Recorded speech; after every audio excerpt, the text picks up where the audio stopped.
آٹا منہ میں رکھتے ہوئے فخری انداز میں مسکرائی تھی، پھر روٹی چھوڑ دی۔ سونو نے اس بار اس کا ہاتھ ہلا دیا تھا، باغتے جیسے کسی خلا سے واپس آئی تھی۔ سالن اب ٹھنڈا ہو گیا تھا۔ ہاں کھاتی ہوں میں، اماں باغتے نے بے حد بے دلی سے کہا تھا۔ اماں میں تجھے ایک بوٹی لا کے دوں اپنے سالن سے؟ سونو کو یکدم پتہ نہیں کیا خیال آیا تھا۔ بوٹی؟ اماں باغتے بے اختیار بڑبڑانے لگی۔ اماں اور سالن چاہیے؟ بختاور کے سب سے چھوٹے اور تیسرے بیٹے عبدل نے ضد کی۔ وہ سب سین میں دسترخوان بچھائے کھانا کھا رہے تھے۔ اور سالن تو نہیں ہے بیٹا، کل زیادہ سالن دوں گی تجھے، بختاور نے اسے بلایا تھا، پر کل بوٹی والا سالن تو نہیں ہوگا، مجھے بوٹی والا سالن لینا ہے۔ عبدل نے ضد کی۔ لا دیتی ہوں اسے، بختاور نے اسے ٹوکا۔ نہیں اماں، میں نے ابے کا سالن لینا ہے، بوٹی والا، تیرے سالن میں بوٹی نہیں ہوتی، عبدل نے فوراً کہا اور اپنا کٹورا باپ کے سامنے رکھ دیا۔ شریف نے اس کی بات پر ہنستے ہوئے اپنا تقریباً سارا سالن اس کے کٹورے میں الٹ دیا تھا۔ یہ لے میرا بیٹا، اب کھا، شریف نے اسے پیار سے کہا۔ شریف خود اب اپنے برتن میں سے بچے ہوئے تھوڑے سے شوربے میں اپنی روٹی لگا کر کھانے لگا تھا۔ لاؤ میں بوٹی لا کر دوں اماں؟ سونو نے اس کے ہاتھ سے سالن والا برتن لینے کی کوشش کی۔ اماں نے نم آنکھوں کے ساتھ اسے ٹوکا۔ نہ سونو، بس یہ برتن اندر لے جا، اماں نے اسے پلیٹ پکڑا دی تھی۔ پر تو نے تو روٹی کھائی ہی نہیں اماں، سونو نے پلیٹ پکڑتے ہوئے اسے کہا۔ بھوک نہیں ہے سونو، اماں نے اداسی سے پانی کا گلاس پکڑ لیا۔ بھوک کیوں نہیں ہے؟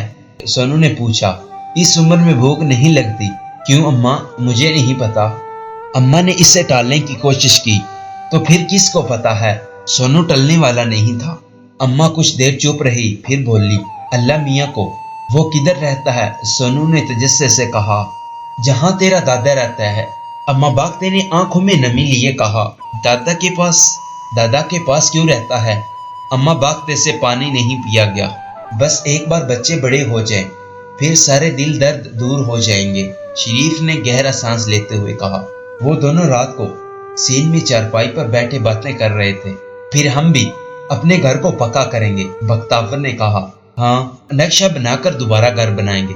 شریف کے پاس لمبی پلاننگ تھی، اوپر والی منزل بھی بنوائیں گے۔ بختاور نے سر اٹھا کر چھت کو دیکھا، اور پورے گھر میں پتھر لگوائیں گے، یہ لش لش کرتا ہوا۔ بختاور کو میرے صاحب کے گھر لگا پتھر یاد آ گیا، اور کمرہ ٹھنڈا کرنے والی مشین منگوائیں گے باہر سے، وہ جو حاجی صاحب کے گھر لگی ہوئی ہے۔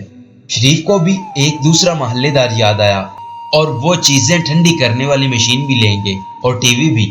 دونوں کو ایک کے بعد ایک چیزیں یاد آ رہی تھی۔ اور پھر ہم دونوں، یہ بوڑھا بوڑھی، سارا دن اپنے پوتوں کے ساتھ کھیلیں گے، شریف نے ہنس کر کہا۔ اور رات کو ہمارے بیٹے اور بہو ہمارے پاس آ کر بیٹھیں گی۔ بختاور نے خوابوں کی چادر میں ایک اور گھرا لگائی۔ بیٹے تیرا پیر دبائیں گے، اور بہو ہے تیرے، شریف نے بے ساختہ کہا، ہماری خدمتیں کرتے پھریں گے، ابا جی اور اماں جی کہہ کہہ کر۔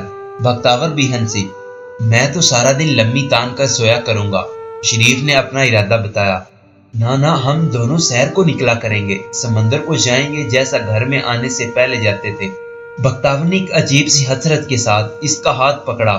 شریف کی آنکھیں اب اندھیرے میں بھی جگنوں کی طرح چمک رہی تھی۔ سلام اماں باغتے، وہ 17-18 سال کا ایک نوجوان تھا۔ اماں باغتے نے چونک کر اسے دیکھا۔ کیا لینا ہے؟ اس نے سلام کا جواب دے کر کہا۔ کچھ نہیں، میں تو ملنے آیا ہوں، پہچانا نہیں تم نے مجھے، اس لڑکے نے قدرے جوش کے عالم میں کہا۔ اماں نے اینک سیدھی کرتے ہوئے اس کو پہچاننے کی کوشش کی۔ دھندلاہٹ اتنی زیادہ تھی کہ اتنے دور کھڑے اس لڑکے کو نہیں پہچان سکی تھی۔ میں زاہد کا بیٹا ہوں اماں، وہ سامنے والے گھر میں رہتے تھے، 10 سال پہلے ہم لوگ، اس لڑکے نے تعارف کروایا۔ اماں کو یکدم وہ یاد آ گیا، 7-8 سال کا ایک شرارتی بچہ جس نے پورے محلے کی جان عذاب میں رکھی تھی۔ پھر وہ لوگ محلہ چھوڑ کر چلے گئے تھے، اور اب وہ اسے 8-9 سال کے بعد دیکھ رہی تھی۔ اس لڑکے کی ماں رضیہ کی بڑی پکی سہیلی تھی۔ ہاں روشن، یہ تو ہے، تو جوان ہو گیا، اماں نے بے ساختہ کچھ حیران ہو کر کہا۔ اماں جوان ہوا ہوں، بوڑھا نہیں ہوا، روشن نے اسی طرح چمک کر کہا تھا۔ پھر اتنی جلدی بڑا کیسے ہو گیا تو؟ اماں کی حیرت ختم ہونے میں ہی نہیں آ رہی تھی۔ جس طرح ہر ایک کے بڑے بچے ہو جاتے ہیں، روشن نے چہ کر کہا، اور چل پڑا۔ سب کے بچے، اماں بڑبڑائی۔ باغتے، میرے نئے جوتے نہیں مل رہے۔ بختاور سین میں کپڑے دھو رہی تھی، جب شریف برآمدے میں پڑی چارپائی کے نیچے جھانک رہا تھا